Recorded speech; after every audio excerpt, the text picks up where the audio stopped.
apresenta Programa Conversando o Evangelho, um encontro aberto e participativo acerca da mensagem de Jesus à luz do Espiritismo, uma produção da equipe Casa Virtual Luz Espírita. Coordenação Cristiane Nobre Campos.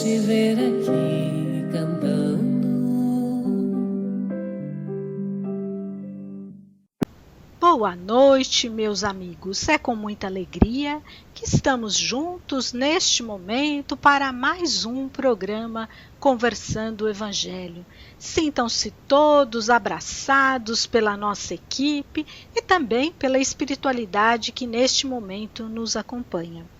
Nossa equipe hoje está sendo composta pela Cris Pereira, o Devanir, a Elaine, a Ione, o Dr. Joel, a Juísa, a Poliana, a Rita, a Sheila e eu, a Cris, que estaremos fazendo as leituras e os comentários. Hoje o nosso tema é jugo leve, né? O que seria esse jugo leve dito por Jesus? Será que realmente com Jesus os nossos problemas ficam mais fáceis, né? De que forma a gente pode entender isso? Será que é só uma parábola, algo figurado, ou é algo que acontece no nosso dia a dia? Vamos então, neste momento, serenando nossas mentes, vamos elevando nosso pensamento ao Pai, vamos nos sintonizando com os mentores, com os amigos da colônia espiritual Maria de Nazaré, e tantos outros espíritos de encarnados e desencarnados que neste momento se juntam a nós, seja para nos intuir, nos iluminar ou para construir e aprimorar o conhecimento conosco. Pedimos então a permissão ao Pai para nesse momento dar início ao nosso encontro de hoje com a prece de abertura que será feita pela Juísa. Senhor, fazei-me perceber que o trabalho do bem me aguarda em toda parte. Não me consintas perder tempo através de indagações inúteis. Lembra-me, por misericórdia, que estou no caminho da evolução, com os meus semelhantes, não para consertá-los, e sim para atender à minha própria melhoria. Induza-me a respeitar os direitos alheios, a fim de que os meus sejam preservados. Dê-me consciência do lugar que me compete, para que não esteja a exigir da vida aquilo que não me pertence. Não me permita sonhar com realizações incompatíveis com os meus recursos. Entretanto, por acréscimo de bondade, fortalece-me para a execução das pequeninas tarefas ao meu alcance. Apaga-me os melindres pessoais, de modo que não me transforme em estorvo diante dos irmãos aos quais devo convivência e cooperação. Auxilia-me a reconhecer que cansaço e dificuldade não pode converter-me em pessoa intratável, mas mostra-me, por piedade, quanto posso fazer nas obras usando paciência e coragem acima de quaisquer provações que me atinjam a existência. Concede-me forças para irradiar a paz e o amor que nos ensinastes. E, sobretudo, Senhor, perdoa as minhas fragilidades e sustenta a minha fé para que eu possa estar sempre em Ti, servindo aos outros. Que assim seja. Que assim seja, damos graças a Deus. Após essa prece da Juíza, vamos passar então para a nossa vivência prática dessa semana. Vamos ver quem pôde fazer a vivência prática e que palavra, né, foi escolhida, o que o pessoal tem aqui para estar compartilhando conosco. Quem que gostaria de começar hoje? Bem, eu vou começar dizendo as palavras que eu escolhi há 2 semanas atrás, porque eu estou tentando aplicá-las, que não achei fácil, mas estou me esforçando. Foi caminhar hoje. Eu escolhi estas palavras com o intuito de aplicá-las em minha vida, no sentido de tentar caminhar hoje meus intuitos de melhora interior. Ou seja, não deixar para começar amanhã o que posso e sei fazer hoje, em todos os sentidos da vida, que já sou capaz de compreender e colocar em prática. Como também não programar melhoras para o futuro, mas tentar promovê-las e vivenciá-las um dia de cada vez. Bem interessante o que você nos trouxe, né, Devani? Começando, na verdade, pela tentativa, né? Eu também tô com a palavra lá da 2 semanas atrás, que seria eu vim para que tenham vida, né? O que é essa vida que fala Jesus, né? E é interessante porque muitas vezes a gente não consegue, por mais que a gente tente, né? A gente tem uma certa tendência a não viver esse hoje, né? Como você bem colocou, ou a gente programa demais o futuro, ou fica demais no passado e acaba esquecendo de viver o hoje. Então, dentro das minhas reflexões de que eu vim para que tenham vida, né, eu tenho me procurado forçar a viver o momento hoje. Seja ele bom, seja ele triste, seja um problema, seja uma alegria, né? O que isso pode me auxiliar a construir hoje? Não deixar para amanhã, né? Porque a gente tem uma tendência a deixar aquelas coisas que são mais complicadas, mais difíceis para amanhã, e o amanhã acaba ficando nunca, né? E é dessa forma que a gente vai percebendo que a vida tem suas nuances. É dessa forma que a gente vai ter vida em abundância, vivendo cada momento, né, da forma melhor que a gente consegue, a fim de que a gente possa aprender ele como um todo. Vamos ver se alguém tem mais alguma palavra, alguém mais conseguiu fazer o exercício essa semana? Então, vamos dar continuidade pedindo agora para a Cris Pereira, por favor, ler para a gente o Evangelho de hoje. Vinde a mim, todos os que andam em sofrimento, e vos achais carregados, e eu vos aliviarei. Tomai sobre vós o meu jugo, e aprendei de mim, que sou manso e humilde de coração, e achareis descanso para as vossas almas, porque o meu jugo é suave e o meu fardo é leve. Mateus, capítulo 11, versículos 28 ao 30. Dando continuidade, então, vamos pedir agora ao Devani que proceda com a leitura do nosso texto de hoje. Bem, vou fazer a leitura do texto com o título Consegues ir? Vinde a mim, Jesus, Mateus capítulo 11, versículo 28. O crente escuta o apelo do Mestre, anotando abençoadas consolações. O doutrinador repete-o para comunicar vibrações de conforto espiritual aos ouvintes. Todos ouvem as palavras do Cristo, as quais insistem para que a mente inquieta e o coração atormentado lhe procurem o regaço refrigerante. Contudo, se é fácil ouvir e repetir o "Vinde a mim" do Senhor, quão difícil é ir para Ele. Aqui, as palavras do Mestre se derramam por vitalizante bálsamo. Entretanto, os laços da conveniência imediatista são demasiado fortes.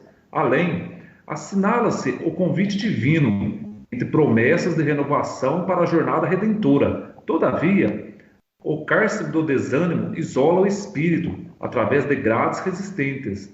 Acolá, o chamamento do alto ameniza as penas da alma desiludida, mas é quase impraticável a ação dos impedimentos constituídos por pessoas e coisas, situações e interesses individuais aparentemente inadiáveis. Jesus, o nosso Consolador, estende-nos os braços amoráveis e compassivos. Com ele, a vida enriquecer-á de valores imperecíveis e à sombra dos seus ensinamentos celestes seguiremos, pelo trabalho santificante na direção da pátria universal. Todos os crentes registram-lhe o apelo consolador, mas raros se revelam suficientemente valorosos na fé para lhe buscarem a companhia. Em suma, é muito doce escutar o "Vinde a mim". Entretanto, para falar com verdade, já consegues ir? De Francisco Cândido Xavier, pelo Espírito Emmanuel, do livro Fonte Viva.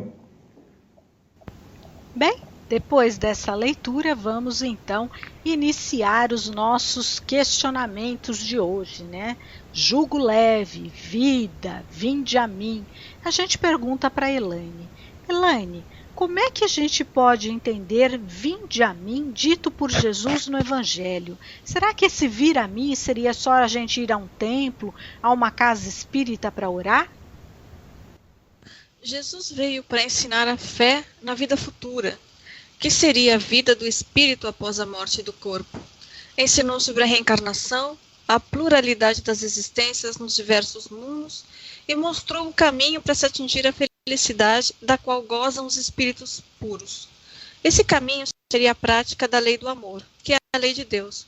Ele não fundou nenhuma religião, não escreveu nenhum livro contendo os princípios que veio ensinar, mas demonstrou seus ensinamentos pelo exemplo. O cristianismo foi criado pelos apóstolos que o seguiram. Cristo não fundou nenhum templo físico para orações ou práticas ritualísticas. Ao contrário, expulsou os vendilhões do templo que comercializavam as coisas divinas. Esse vinde a mim significa, portanto, pratiquem o que eu ensinei, tenham a fé na vida do espírito, que já existia após o nascimento e continuará após a morte do corpo.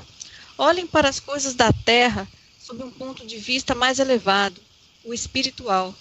Vejam que o espírito é eterno e algum tempo de provação aqui não é nada comparado a essa eternidade. Assim é que se deve entender este dizer do mestre, e não se tornar um fanático religioso, batendo de porta em porta, gritando nas praças públicas, fazendo promessas para serem pagas com o martírio do corpo físico, como, por exemplo, subir as escadarias de joelho, ficar 1 ano sem comer carne, ou outras barganhas que se fazem para conseguir graças e favores. A fé não se pode impor, ela é fruto do entendimento e do raciocínio lógico. O templo onde devemos adorar a Deus é a nossa consciência, onde sua lei está toda escrita.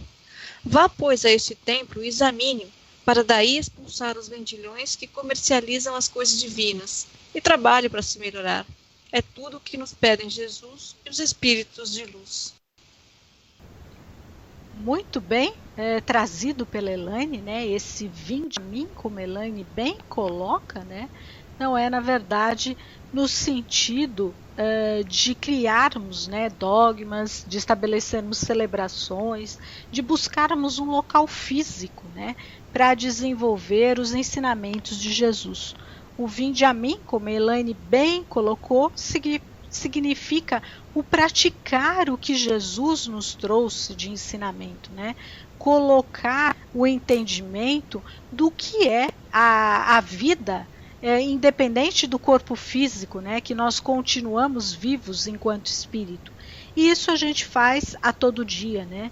E é dessa forma que nós vamos estar tirando para fora, né? Expulsando os que estão nesse templo, e nós vamos entender o templo também como nós mesmos, né? Já que somos o reflexo e a imagem do Pai, né? Seres sagrados, trazemos dentro de nós o eu crístico, vamos expulsar, né, esses vendalhões aí do templo, que são o egoísmo, a inveja, né, essas mesquinharias, né, essas barganhas que tentamos fazer ainda imaginando um Deus ainda bem primitivo, bem humano, imperfeito, que se contenta em receber em troca, né, de um favor determinada mercadoria. Jesus, juntamente com o Pai, vem nos ensinar que não há esse câmbio de mercadorias, mas sim um amor gratuito que é dado independente de nossa ação. Então, que façamos o mesmo no nosso dia a dia. Dando continuidade, a gente pergunta agora para Poliana. Bom, nós já entendemos então o que é vinde a mim. Como é que a gente pode entender, então, dentro do texto de Emmanuel, a seguinte frase: o cárcere do desânimo isola o espírito através de grades resistentes. Como é que esse tal de desânimo nos aprisiona, Poliana? Bem, o desânimo, de uma forma simples, é um sentimento que traz uma falta de ânimo de fazer as coisas. Ele está muito atrelado à tristeza, à falta de coragem, né, à melancolia. E essas palavras do Emmanuel são muito interessantes e devem ser muito bem analisadas. Por exemplo, o desânimo ele pode acontecer por diversas causas, como uma decepção, né, por algo que aconteceu, pelo tempo perdido, pelo talento investido, pelas amizades perdidas, né, pelo desperdício de alguma coisa. Ele vem atrelado, ele pode acontecer devido ao cansaço, né, por inúmeros fatores. A pessoa se cansa de fazer ou realizar algo. Isso traz um desânimo. Muitas vezes, ao buscar um objetivo, né, e esse objetivo não ser alcançado, traz um certo desânimo. Ou mesmo um desânimo por causa de um sucesso. Geralmente a pessoa busca há muito tempo realizar alguma atividade, e depois que ela consegue, perde-se, né, devido à falta de outros objetivos, acaba perdendo ali, sentindo um vazio. É um outro tipo de desânimo. Então essas palavras do Emmanuel, afirmando que o cárcere do desânimo isola o espírito através de grades resistentes, é justamente isso, que o fato desse sentimento existir em nós nos isola o nosso espírito. Ou seja, com o desânimo a gente perde a coragem de fazer e realizar inúmeras outras tarefas e vai empurrando com a barriga, vai empurrando a vida com a barriga.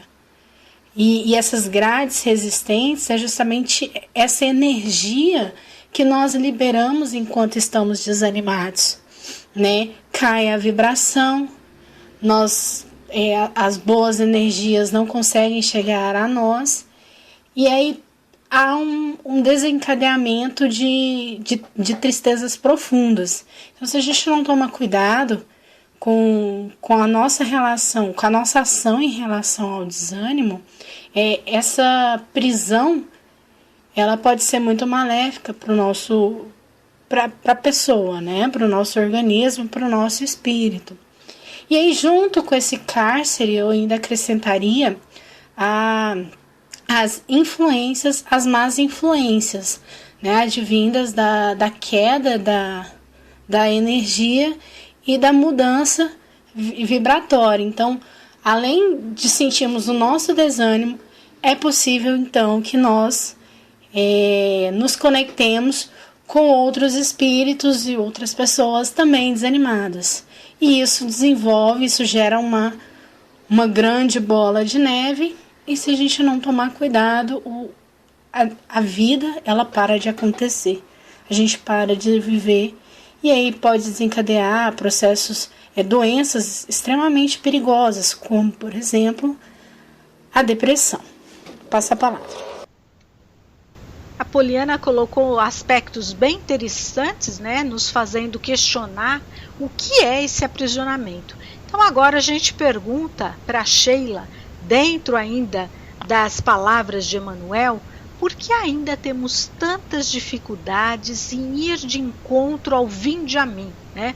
A Elaine explicou o vinde a mim, a Poliana nos trouxe aí o que nos aprisiona. Então por que a gente não sai dessa inércia e vai de encontro a esse vinde a mim?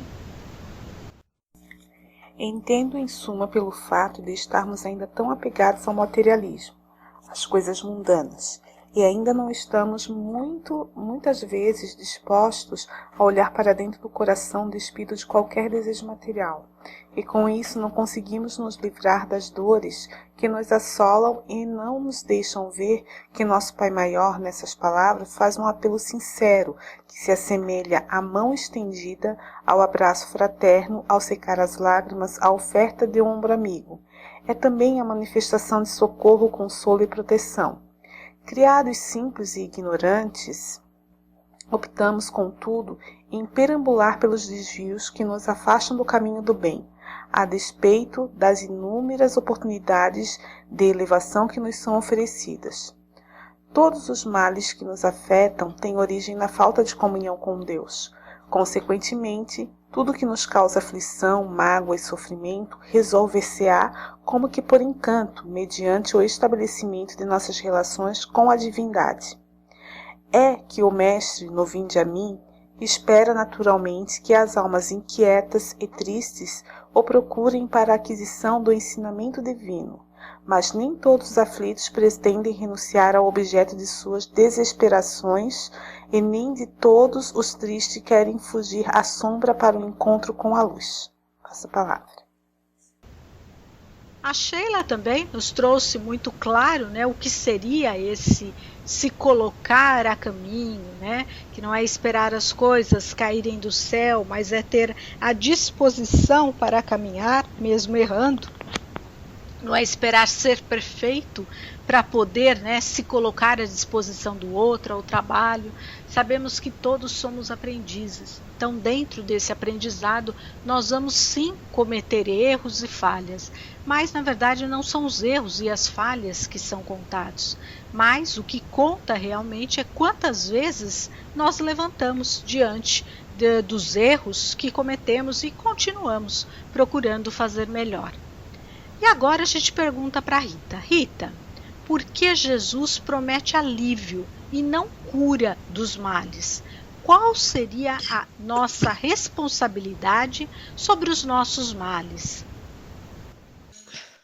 Como se vê, Jesus não promete a cura, promete alívio, anestesia, capacidade de suportar as dores, de resolver os problemas, de superar as dificuldades. A nossa cura depende exclusivamente de nós. Nós somos os médicos de nós mesmos. As dificuldades, os problemas de toda a ordem fazem parte do nosso tratamento. São os medicamentos que a vida nos propõe para a nossa cura definitiva, para a nossa libertação. Mas para o progresso de libertação se efetive, Jesus nos dá a receita. Qual é a receita? Tomar sobre nós o seu jugo, a sua lei, os seus ensinamentos, o roteiro que nos apresentou e na aplicação desse roteiro ser manso e humilde de coração. Lembrando ainda que o jugo é suave, o fardo que está posto aos ombros de quem queira servi-lo é muito mais leve. Deus não quer que nenhum de nós sacrifícios insuportáveis. Jesus foi claro ao dizer isto: misericórdia quero, não sacrifício. Deus quer de nós somente aquilo que podemos dar. Ele sabe que somos capazes. Todos nós temos instrumentos para servir, uns mais, outros menos. E é a comparação de que Deus se utiliza não envolve a quantidade que se dá, mas a capacidade de quem dá.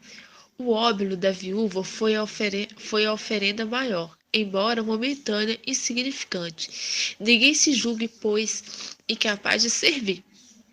Basta que se dispõe a isto. Basta querer, basta dizer sim quando a vida o chama para isto. Uma advertência, porém, para servir, é preciso que tenhamos manso coração e brandas atitudes. Sereno nosso comportamento, tolerantes, compreensivos, solidários, afetuosos, fraternos. É incompatível o espírito de serviço com a intolerância, com a brutalidade, com a impaciência, com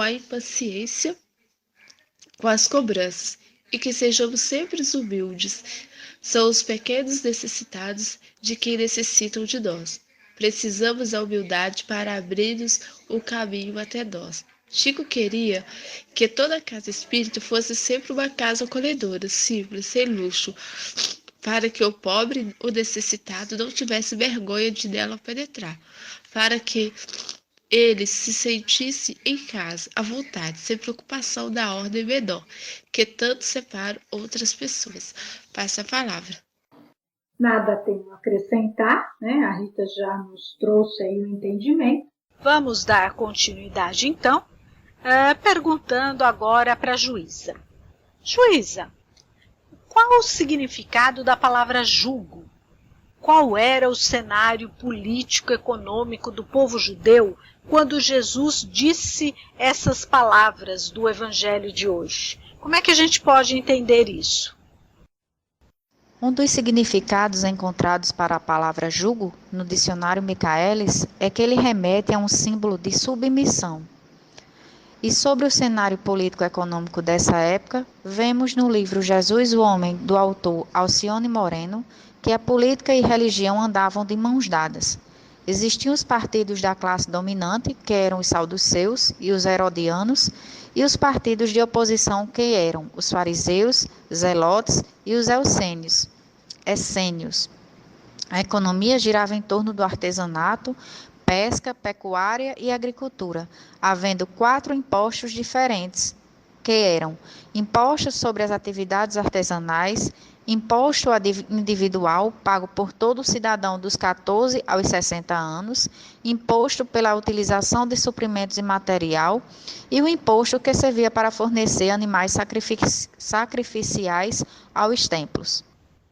A juíza nos trouxe muito bem, um entendimento do que seria a palavra julgo, e o cenário político da época em que o povo judeu vivia uma submissão aos novos povos, os gregos, romanos, fazendo com que toda a economia girasse em torno deles. Então, por conta disso, eles se sentiam um povo oprimido. Então, agora a gente pergunta para Ione. Ione, como é que nós podemos entender, o que nós podemos entender por aprender?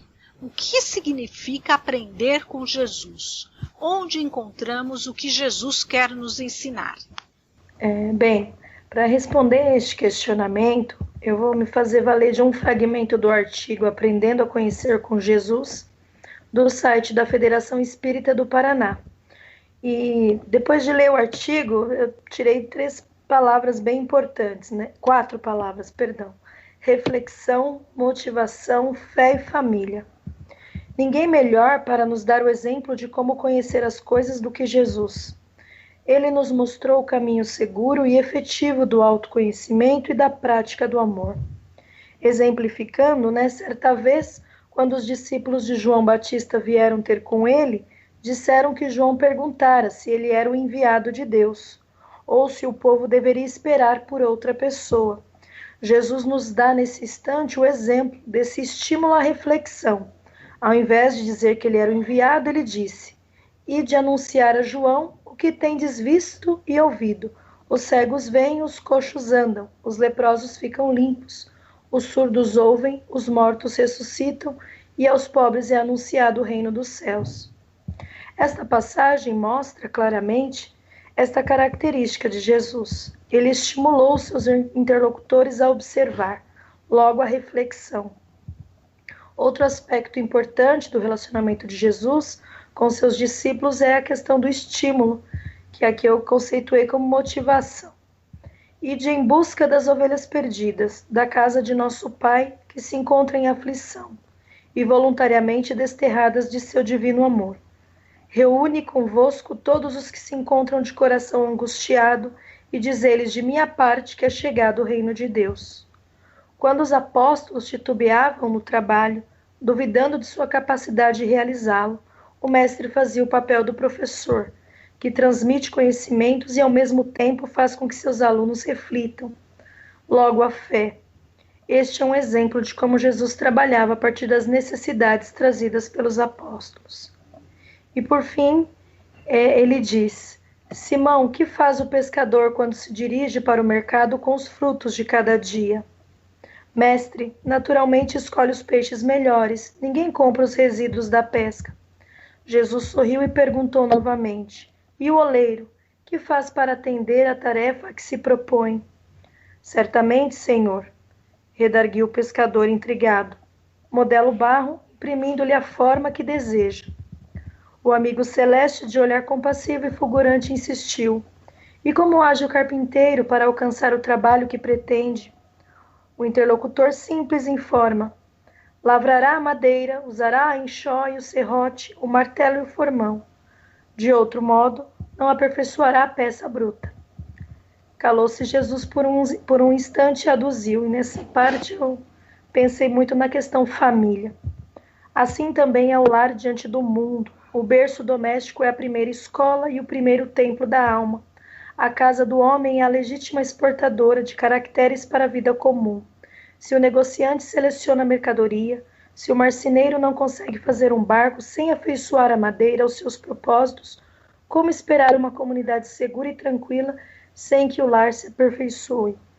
A paz do mundo começa sob as telhas a que nos acolhemos. Se não aprendemos a viver em paz entre quatro paredes, como aguardar a harmonia das nações? Se nós não habituamos a amar o irmão mais próximo, associado à nossa luta de cada dia, como respeitar o eterno Pai que nos parece distante? Ou seja, Jesus nos ensina por meio das vivências, dos entraves, dos momentos mais claros, mais cinzas, mais coloridos, a todo momento. Se assim nos permitirmos, estaremos em aprendizagem com Jesus e suas criaturas. Basta nos disponibilizarmos a compreender assim a vida e entender a escola como oportunidade.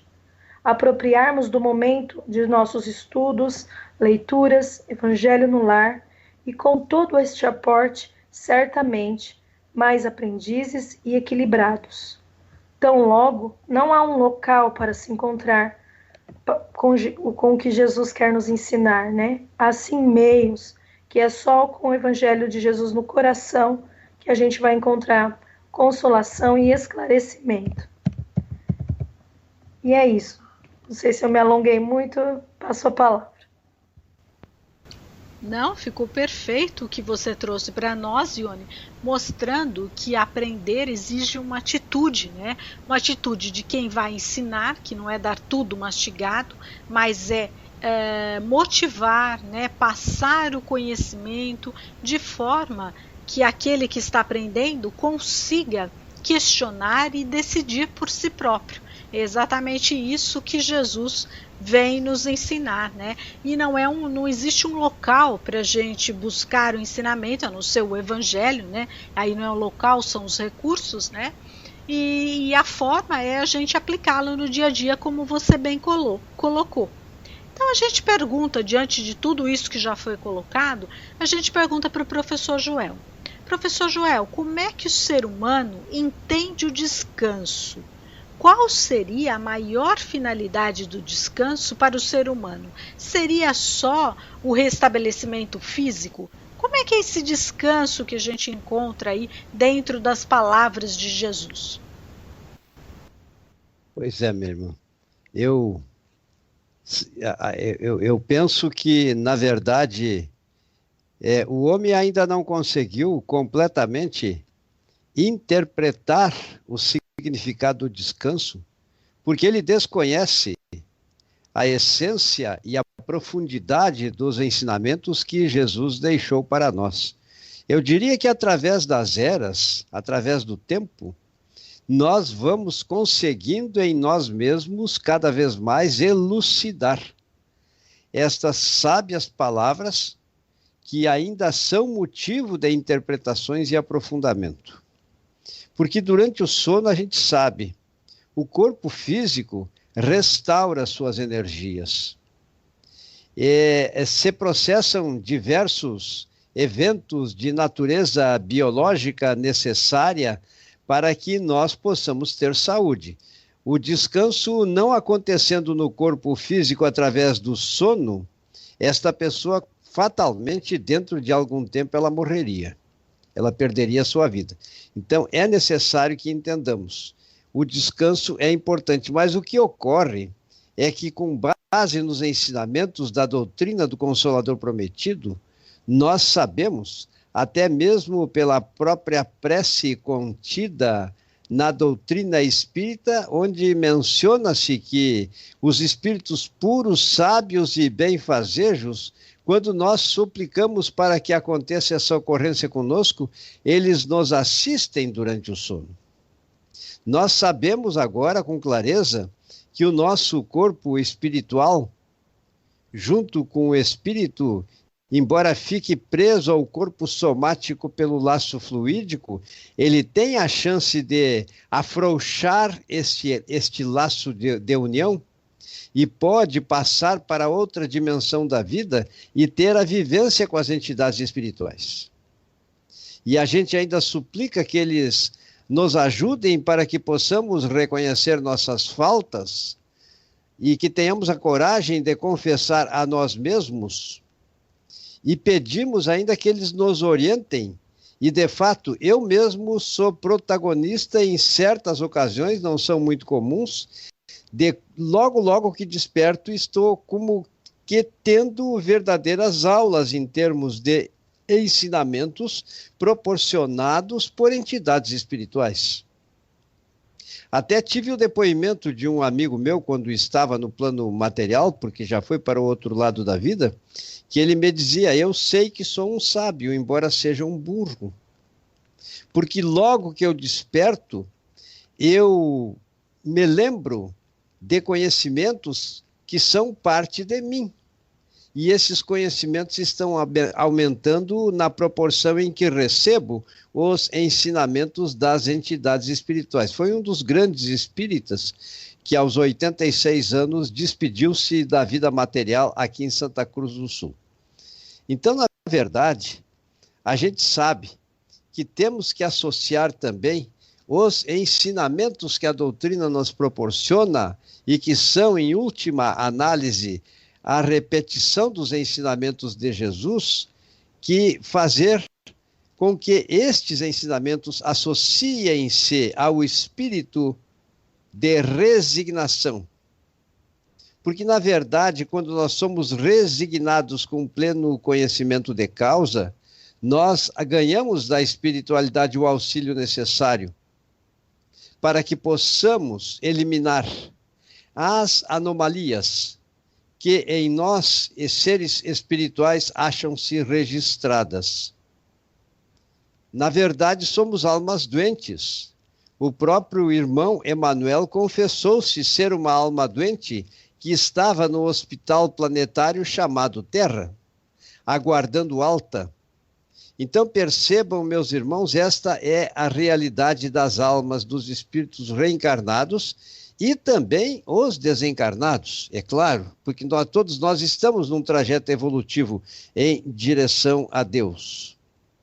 E a verdade é que se somos resignados através dos meios, dos mecanismos divinos estabelecidos pelas leis divinas, vamos suportando as vicissitudes e as dificuldades que precisam ser vivenciadas e, ao mesmo tempo, aceitas com resignação, embora façamos sempre, é claro, devemos fazer o que está ao nosso alcance para evitarmos as situações diversas sob as quais apresentam-se as nossas vicissitudes como processos de cura. Então percebam, se nós formos resignados, mais facilmente através da interiorização dos ensinamentos, principalmente relacionados com o amor que Cristo deixou para nós, nós conseguiremos eliminar do nosso ser espiritual a transformação destes registros através da exteriorização de fluidos deletérios, que muitas vezes se consubstanciam e se expressam no nosso corpo físico através das diversas patogenias que a medicina humana não consegue debelar. É claro que não poderemos generalizar estes conceitos, mas dentro das leis divinas, a medicina humana, que é uma bênção, deve ser um recurso do qual precisamos nos valer, embora tenhamos a resignação sempre fazendo o possível para restaurar a saúde do nosso corpo. Mas aceitemos quando converge para nós uma situação difícil e não podemos evitá-la, os meios amorosos, terapêuticos, que o amor divino nos enseja como processo para curarmos a nossa alma doente. Porque através do corpo somático, muitas vezes com resignação, conseguimos até na própria vida, conseguir realizar aquela cura que tantas e tantas vezes foram expressas por Cristo, que, utilizando a sua dupla vista, sabia que a cura já havia acontecido e dizia assim: os teus pecados já te foram perdoados. A tua fé te salvou, vai e não peques mais. Significa que aquelas almas, através do sofrimento, já haviam realmente conseguido a sua cura. Então percebam, meus irmãos, que os ensinamentos de Jesus são muito importantes, porque é eles que nos proporcionam, junto com a resignação, aquele repouso que nossas almas aflitas almejam ter num dia. É nestes termos que conseguiremos aceitar o jugo leve e o fardo suave que Jesus propicia para nós, onde resignadamente, se aceitarmos e interiorizarmos todos eles, iremos ter a cura para nossas almas doentes ao longo do tempo. É uma dinâmica que, dentro deste caminho, nos permitiria formular muitas análises, mas, em princípio, meus irmãos, lançados estes exemplos, estas considerações, que sempre acontecem através deste programa, nós vamos conseguindo entender os meios pelos quais nós mesmos, de forma resignada, poderemos exercer o sacerdócio, não só da nossa salvação, não somente da nossa cura, mas também do nosso crescimento espiritual no campo das virtudes e dos atributos em direção a Deus. Passo para ti a palavra, minha irmã, e tomara que eu tenha conseguido atingir o objetivo das considerações que permitiram-me esse questionamento fazer. Muito bem colocado, professor Joel, nos trouxe muito esclarecimento. Eu não teria nada a acrescentar, então a gente dá continuidade perguntando para a Cris Pereira. Cris, como é que a gente pode entender quando a gente lê no Evangelho: achareis descanso para as vossas almas? Que descanso é este proposto por Jesus, já que o professor Joel nos trouxe o entendimento aí qual seria a finalidade do descanso humano, né?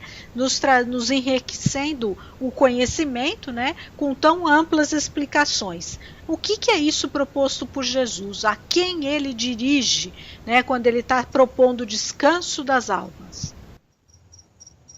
Jesus, que era o mestre de confiança do otimismo, chamava ao seu coração todos os que estivessem cansados e oprimidos sobre o peso dos desenganos terrestres. Não amaldiçoou os tristes, convocou-os à consolação. Quando os sofredores se dirigem sinceramente ao Cristo, hão de ouvi-lo no silêncio do santuário interior, concitando-lhes o espírito a desprezar as disputas reprováveis do campo inferior. Então, todos nós precisamos de um tempo, de um lugar que possamos dirigir a mente a Deus, através da oração, da meditação, da caridade, que por sua vez traz consigo um senso de paz e restauração.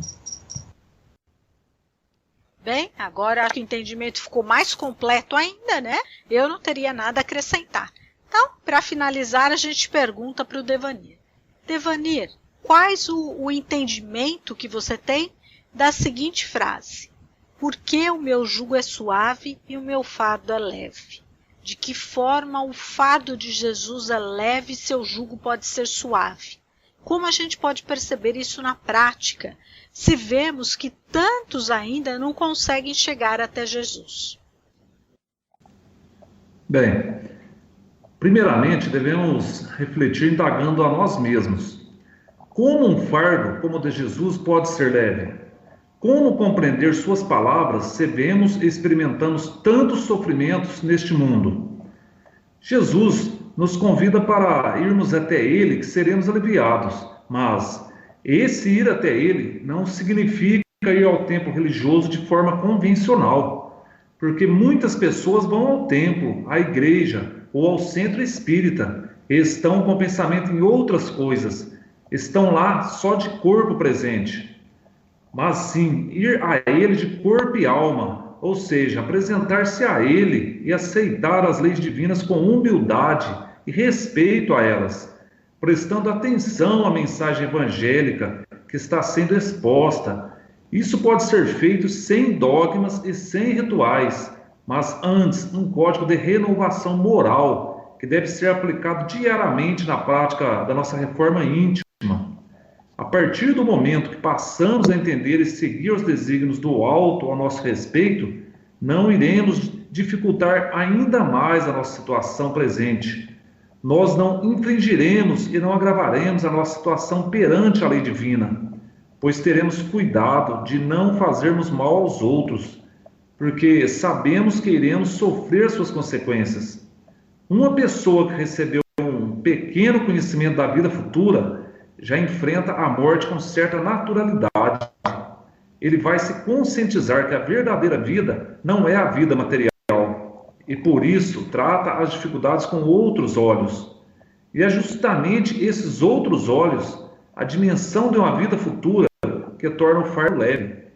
Posicionando-nos numa visão de futuro, faz-nos caminhar na terra, sofrer todas as amarguras que os outros também sofrem, mas o peso dessas amarguras é bem menor, e menor por adquirirmos forças, ou seja, a posse do conteúdo espiritual, fornecido pelos espíritos superiores, que desejam a redenção, a mudança de comportamento, não só de uma pessoa, mas de toda a humanidade. Aquele que olha do ponto de vista espiritual tem uma visão mais ampla, assemelha-se ao homem que subiu numa montanha, comparado ao que ficou ao seu pé. Ele pode vislumbrar outros horizontes, o que não é permitido ao que ficou embaixo. Não é uma grande felicidade, um grande conforto, saber que sofremos e por que sofremos?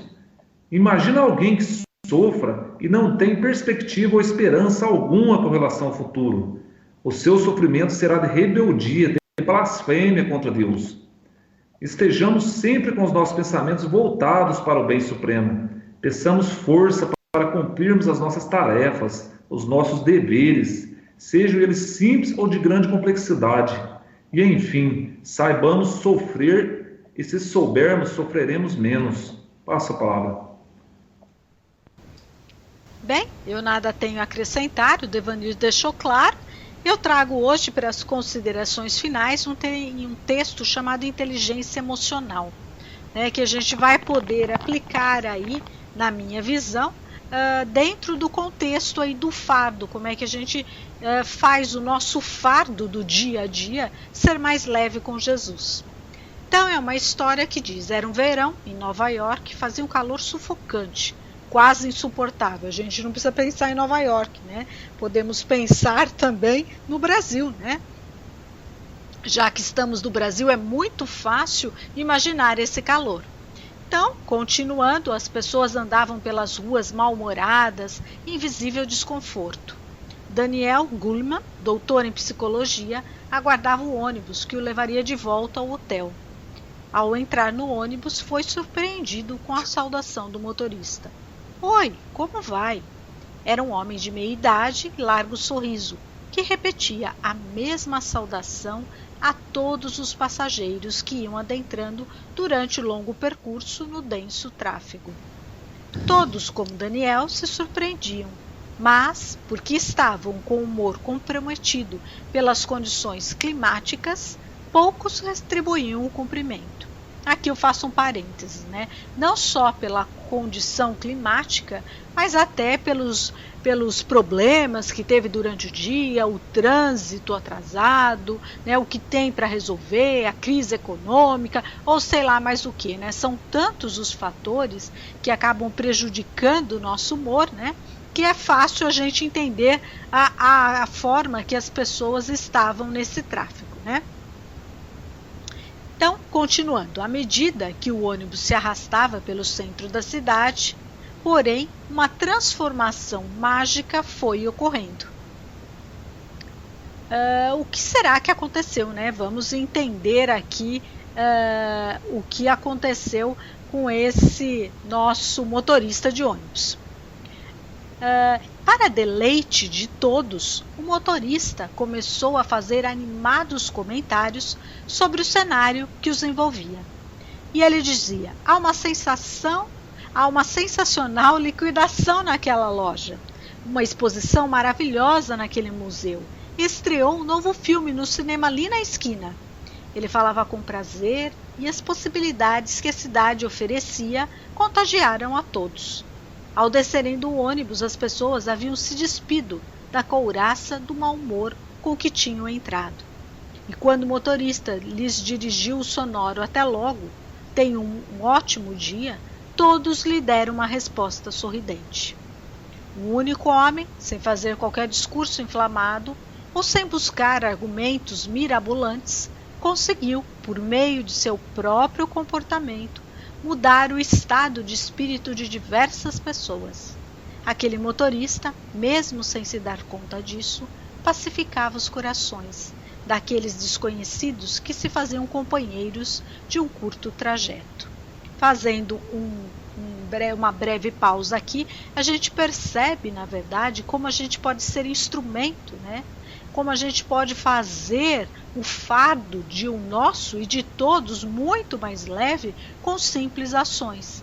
Né? Veja, enquanto todos estavam naquele calor sufocante dentro do ônibus, lotado, o fato do motorista comentar, chamar a atenção para alguma coisa, fez com que o tempo passasse mais rápido, né? Com que as pessoas acabassem se distraindo, esquecendo do desconforto. E vamos dar prosseguimento comentando mais um pouco. Todas as nossas emoções são inatas aos seres humanos. Desde os mais remotos tempos, há registro de que o homem sofre forte influência dos sentimentos, sejam eles nobres ou não, em variadas situações. Ora, são motivos de crime e de barbáries, quando o ciúme, o ódio e a inveja invadem os corações, manipulando os seres e destruindo vidas. Ora, são causa de grandes conquistas e de inefáveis feitos. Isto porque o amor, o perdão e a compaixão superam as fraquezas do ser e o impulsionam pelos caminhos do bem. Então vejam que nós temos a escolha, né? Dentro das emoções é difícil a gente não se emocionar, mas a gente pode escolher o que nós vamos fazer com as emoções, né? Elas precisam, na verdade, ser conhecidas e reconhecidas, né? Para que possam ser educadas e desenvolvidas. Se eu não reconheço a emoção que eu estou sentindo, eu não posso decidir o que eu vou fazer com ela. Quando eu entendo e aceito o que estou sentindo, eu posso decidir se eu vou continuar sentindo ou se eu vou mudar o enfoque. Então ele continua. Cada um de nós pode transformar o meio que está inserido através da própria postura emocional, tal como esse motorista. Podemos oferecer sorrisos sinceros e desinteressados, diálogos edificantes, capazes de alterar o humor daqueles que nos cercam. Ou podemos optar por fechar a cara e nem sequer cumprimentar aqueles que se aproximam. Os resultados de cada uma dessas escolhas serão colhidos por nós próprios, imediatamente ou não, lei da causa e efeito. No entanto, sempre seremos os mais rapidamente beneficiados quando a nossa conduta estiver voltada para o bem-estar de todos. Essa capacidade de controlar impulsos e educar as emoções também é natural em todos os seres humanos. Basta apenas disposição e vontade para efetivamente desenvolvê-la. E esse é o segredo do fardo leve com Jesus. Quando a gente se propõe a vontade de mudar e ter a disposição para seguir Jesus, né? Por isso é que é tão difícil vinde a mim, a gente estar pronto para esse vinde a mim, com certeza nossos impulsos, nossas emoções farão o nosso fardo ser mais leve, a caminhada ser mais interessante, a gente conseguir descobrir mais aprendizados do que ficar lamentando os possíveis infortúnios e as quedas. Esse texto foi retirado do Momento Espírita, né? E ele está no livro Inteligência Emocional de Daniel Goleman, no prefácio do livro. Então vamos agora pedir para que o professor Joel proceda com a nossa prece de encerramento. Mentores espirituais amigos da Colônia Espiritual Maria de Nazaré. Jesus, Mestre Divino, Maria, Mãe de Jesus, irmãos espirituais das demais colônias espirituais existentes no nosso Brasil. E por que não dizer, se possível, nas demais colônias existentes no planeta Terra? Nós precisamos muito do amor divino. E vocês, amigos espirituais,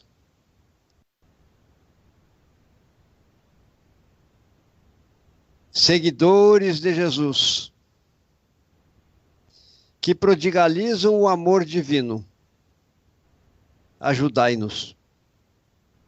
Porque, na verdade, precisamos, especialmente nos tempos que estamos vivenciando, nos aproximar dos ensinamentos de Jesus, para que tenhamos nestes ensinamentos os referenciais da nossa conduta.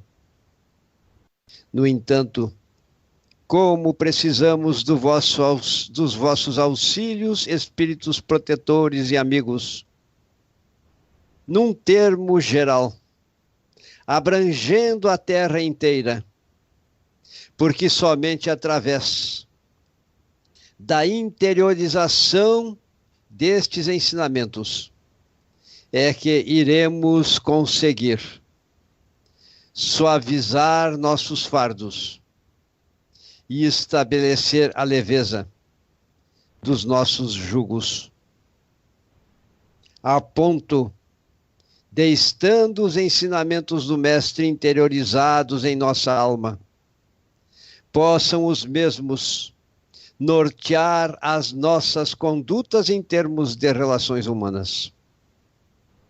É a grande autotransformação, arquetipada por Deus, transmitida pelo Mestre Jesus e trabalhada que está sendo estas mensagens, melhor dizendo, para todos aqueles que afinizam-se com as forças do bem e que desejam tornar-se integrantes da grande família universal, que irá configurar num ecumenismo planetário, dentro de um tempo talvez não muito longo, mas que ainda não ocorreu, de maneira que todos os homens da Terra tornem-se membros de uma família totalmente cristianizada. Nestes termos, formulamos estas súplicas e que possamos interiorizar todos os ensinamentos do Mestre Jesus, para termos convosco, amigos espirituais, um maior grau de afinidade e possamos ser acessados pelo vosso amor, pelas vossas inspirações, pelas vossas ajudas, em termos de energias envolventes, que nos tornam leve o fardo e suave o jugo. Obrigado, irmãos espirituais amigos, amados irmãos. Obrigado, Jesus, Divino Mestre, maior presente que recebemos de Deus. Obrigado, amado Pai Celestial, inteligência suprema, causa primária de todas as coisas. Que assim seja. Que assim seja, damos graças a Deus, desejamos a todos uma noite serena, um final de semana repleto de Jesus, para que possamos tornar o nosso jugo mais leve e assim ser exemplo e, quem sabe, auxiliar outros a descobrir esse poderoso benefício que é ir de encontro a Jesus. Até o próximo programa.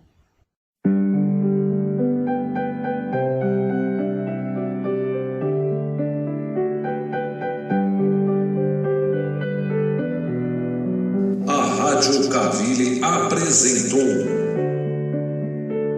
Programa Conversando o Evangelho, uma produção da equipe Casa Virtual Luz Espírita. Acesse www.cavile.com.br.